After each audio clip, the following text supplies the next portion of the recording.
a blessed Sunday to us.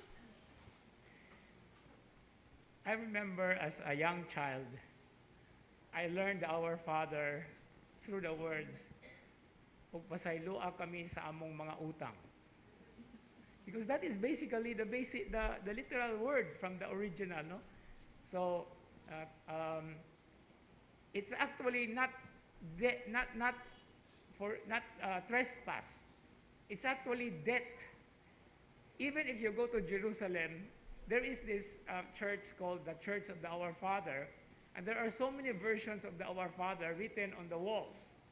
And the Cebuano version still is practically in that, mga utang. But I don't know, later it was translated into sala.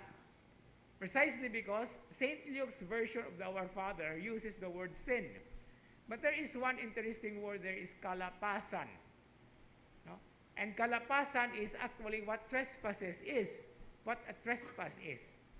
Now what is so interesting about the word kalapasan is that when the kalapasan is forgiven, forgiveness is called pasaylo.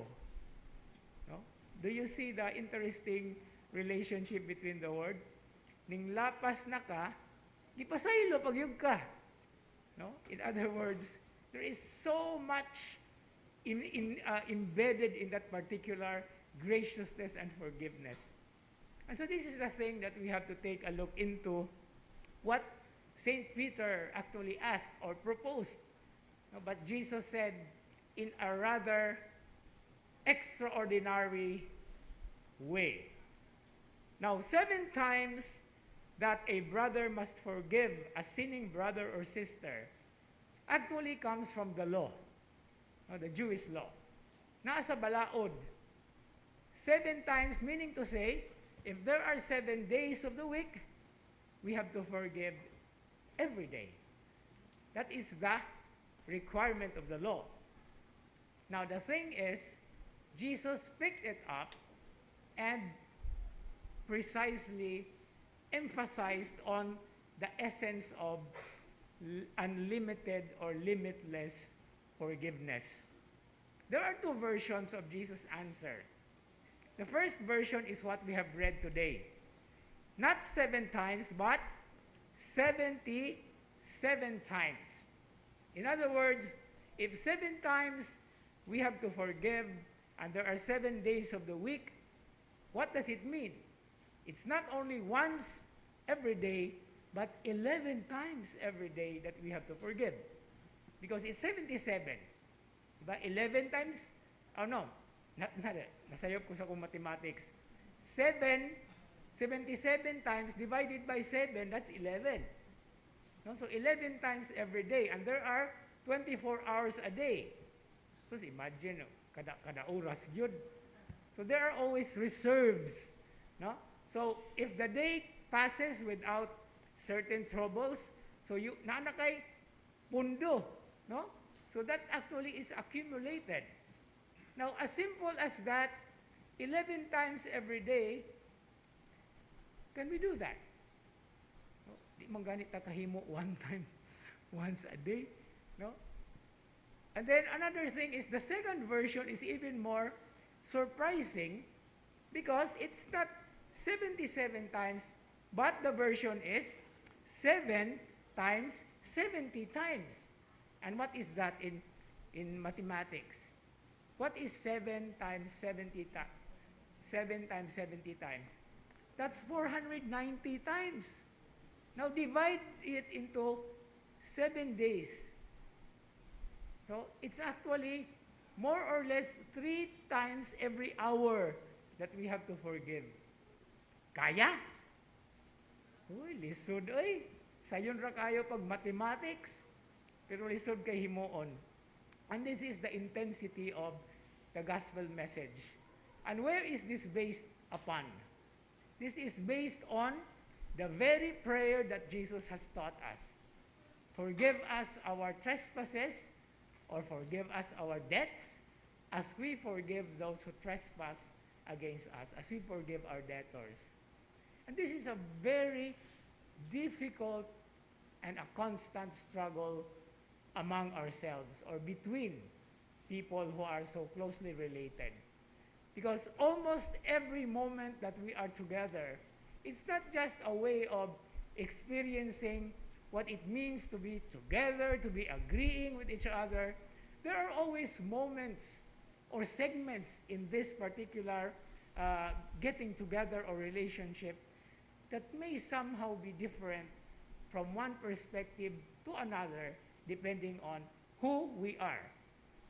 No? Even if we are brothers or sisters, husbands and wives, iba, children and parents, and then regular friends, samot na. Samot na kung di na to kaila ang mga tao. But this is the very graceful burden that the Lord is giving us. For what reason? Because He forgave all of us, even if we are doing so many things every once in a while. No? And this is so interestingly puzzling as well, because there is no such word as a third chance, a fourth chance, a fifth chance. Whether it is the third, the fourth, the fifth, the sixth, the seventh, and the nth time, kung sa may tawag na to ana, second chance rag yun. No? Have you ever asked yourself, ikapila naman ang second chance ni mo? No? Second chance gani, ikaduha rag yun. But many times na, second chance paghihapon. No? And this is where a very beautiful connection is given to how gracious and how unfathomable God's divine mercy for all of us. We may not be able to forgive in the manner that He wants us or He forgave us, but at least getting out of ourselves, precisely because to forgive others is an experience of the cross.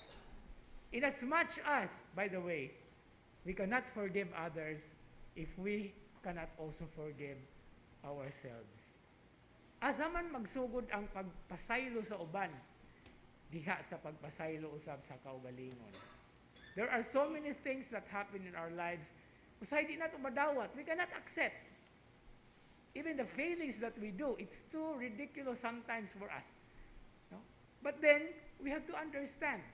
But do not wallow on the weaknesses that we have.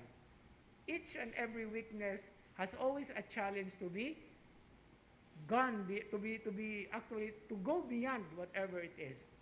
And through the grace of God, through His forgiveness, we will always take on and continue the struggle to carry the cross after Him, and with Him even die to the very experience of forgiving others. But it doesn't stop there, because He did not just die on the cross, period. He also resurrected from the dead. And this is the very reason why each and every Christian believer is a person of hope. Because in that forgiveness always comes the very hope that we savor, that is given to us as a gift. And one of the things that I will never forget as a priest is this text message I received many, many years ago when I was still new in the ministry. Wala diri ron ang nag-text na ko. Wala sila simba. And I'll never forget this. Niingon ang text dito. I don't know, og din po din niya gika, no? You know, siya nga, the Christian perspective of love and mercy is seen in the cross. And what is in the cross? There are 3 nails plus 1 crown. 3 plus 1 equals forgiveness. No?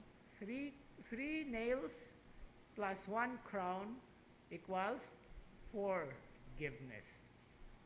And that is what we have to savor and to thank the Lord for, because He loves and cares for us more than ever what we can think of.